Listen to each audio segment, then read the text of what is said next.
Hi, good afternoon all. My name is Vishnu Sharma and I belongs to Agra. 2 महीने पहले मेरे को dry cough start हुआ था और एक वायरल फीवर के बाद मल्टीपल डॉक्टर विजिट से भी ख़त्म नहीं हो रहा था। फिर मैंने आगरा के बेस्ट लंग स्पेशलिस्ट को दिखाया। उनका नाम अनुकूल जैन है। तो उन्होंने कोई डायफ्राम से रिलेटेड एक प्रॉब्लम बताई थी। डायफ्राम की लेफ़्ट साइड में मसल्स वीक हो गई थी। ये मैंने सीटी स्कैन कराया था, उसके बाद रिपोर्ट आई थी आगरा में। उन्होंने फिर मुझे डॉक्टर हर्षवर्धन मेदांता हॉस्पिटल में मुझे रेफ़र किया था। तो मैंने बिना देरी किए नेक्स्ट डे आ गया। फिर उसके 6 डे के बाद मेरे को सर्जरी की डेट मिल गई और फिर मैंने वही सर्जरी यहाँ से कराई थी। नमस्कार। आज जिस पेशेंट की बात हम कर रहे हैं वो आगरा से मेरे पास आए थे, डॉक्टर अनुकूल ने हमारे पास भेजे थे। बेसिकली इस पेशेंट में क्या प्रॉब्लम थी, एक लंबा बुखार होने की वजह से जो इनकी फ्रेनिक नर्व थी, वो जो एक नर्व होती है जो डायफ्राम को सप्लाई करती है। डायफ्राम एक झिल्ली है जो पेट के ऑर्गन्स को छाती के ऑर्गन्स के से सेपरेट करती है, और ये वो मेन मसल या मेन झिल्ली है जो हमारी सांस की प्रक्रिया में हेल्प करती है। अब अगर सोचिए इस झिल्ली का पैरालिसिस हो जाए तो सांस लेने में कितनी तकलीफ हो लोगों को।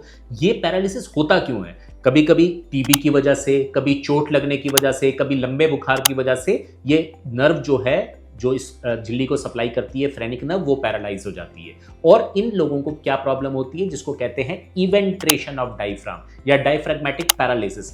आहिस्ता आहिस्ता डायफ्राम जो है वो पतला होता रहता है, उसके बाद वो डायफ्राम जो है आहिस्ता आहिस्ता छाती में ऊपर चढ़ता जाता है, जिसकी वजह से हार्ट जो है वो दूसरी तरफ चला जाता है और जो फेफड़ा है वहाँ का कोलैप्स हो जाता है। सोचिए कितनी सी छोटी सी चीज़ की वजह से पेशेंट के साथ क्या क्या प्रॉब्लम हो रही है। ऐसा ही विष्णु जी के साथ हो रहा था। उनको सांस लेने में तकलीफ हो रही थी, चलने में तकलीफ हो रही थी। इसका इमीडिएट डायग्नोसिस बनाया गया हमारे सेंटर पे, एक फ्लोरोस्कोपी करके, एक एडवांस अल्ट्रासाउंड करके, एक सीटी करके, और फिर इनको पोस्ट किया गया एक सर्जरी के लिए जिसको हम कहते हैं प्लाइकेशन ऑफ डायफ्राम।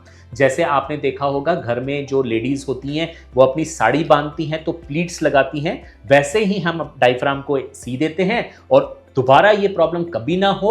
मेदांता ही एक ऐसा सेंटर है जो इस प्लाइकेशन के ऊपर एक मैश भी लगा देता है, एक झिल्ली भी लगा देता है, ताकि ये रिपेयर हमेशा के लिए टिका रहे। तो इनकी ये बढ़िया सर्जरी होने की वजह से बहुत ही जल्दी ये ठीक हो गए और अपनी नॉर्मल दिनचर्या में आ गए। आजकल ये मेरे पास फॉलोअप में आते हैं और मैं कई बार इनको पहचान भी नहीं पाता कि ये वही पेशेंट है जो सांस की ऑक्सीजन की कमी की वजह से मेरी ओपीडी में आया था। धन्यवाद। आफ्टर सर्जरी जब मुझे होश आया तो एक दिन के लिए मुझे आईसीयू में रखा गया था। उसके बाद फिर मुझे वार्ड में शिफ्ट कर दिया गया था। वार्ड में जितनी भी सारी फैसिलिटी थी, लाइक फिजियोथेरेपी, नर्सिंग स्टाफ और सारी सुविधाएं, सारी फैसिलिटी बहुत बढ़िया थी। फिजियो ने बहुत अच्छी हेल्प की। डे 1 से ही वार्ड में मेरे को जितनी भी एक्सरसाइज थी वो कराई थी मेरे को, और डे 1 से ही मेरे को उससे बेनिफिट होता गया। मेरी जो ड्राई कफ था वो तो सर्जरी के बाद ऐसा मतलब गायब ही हो गया, हुआ ही नहीं उसके बाद से। अभी मुझे सर्जरी हुए 15 डेज़ हुए हैं और मैं ऑलमोस्ट 80% 90% एकदम जैसे पहले था बिफोर 2 मंथ्स वैसा एकदम फिट हूँ, कोई प्रॉब्लम नहीं है।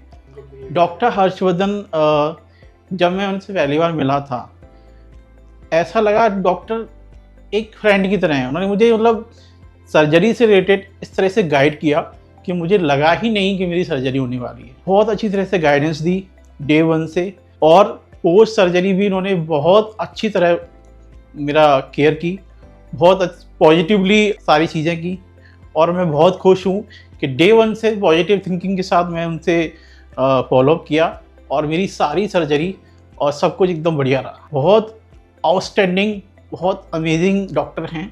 डॉक्टर हर्षवर्धन सर को मैं बहुत तहे दिल से धन्यवाद देना चाहूँगा।